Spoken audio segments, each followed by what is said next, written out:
موقف خلال يوتيوب، شفت شايب اجوا سألوه شباب بالمستشفى، قالوا له حجينا صار لك اسبوع بالمستشفى، شو عجبني؟ لا اهلك لا زوجتك لا اخوتك بعد جاك؟ قال لهم عم انا عمري 80 سنه واخوتي كلهم ميتين وزواج ما متزوج. قالوا شو عجب ما متزوج؟ قال لهم حبيت وحده وقالت رايحه لبغداد، هو اسمها بغداد، وركبت بالريل القطار تدرس ببغداد، واللي هسه ما جاي انا تانيتك لحد ما طلع شيب ووقع. الله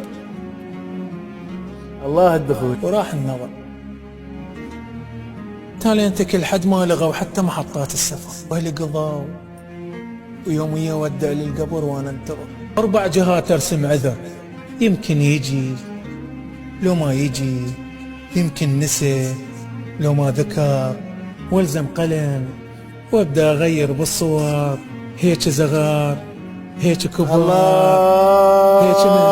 هيك مثل راس انترى الشيب الشعر، لو صابغه بلون الشمس ويلكمني بعدك وانترك مثل التراب على الشجر، وادخل اسير الغرفتي ويبدي السهر ويبدي القهر وياخذني ليل بلا قمر، يلزم جفوفي للصبح ويقول له هذا بلاول ببلكت توصله بالظهر.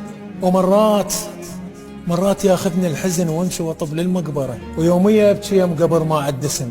الله كرر. ويحفر الدفان القبر ويقول لي وين جنازتك؟ قلت له انتظر واتذكرك، وتنزل دمعتي بالقبر ويبدي الدفن، وادفن دمعتي وانكسر مثل الخطل بالمسطره.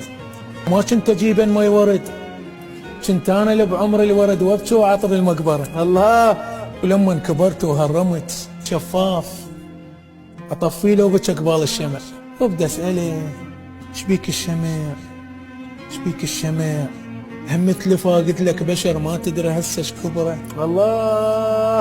همت لي نايم يم حطب وحاولت تحلم شجره، لو خشنت ايدك يا شمع تميز نعوم الشعره، وما ادري بيها بيا حضن وبيا كتر مبتشره. الله. بس حبها ادرب يا ضلع متطشره، حبها وقع قطره مطر فوق الصخر وبكل جزء متطشره.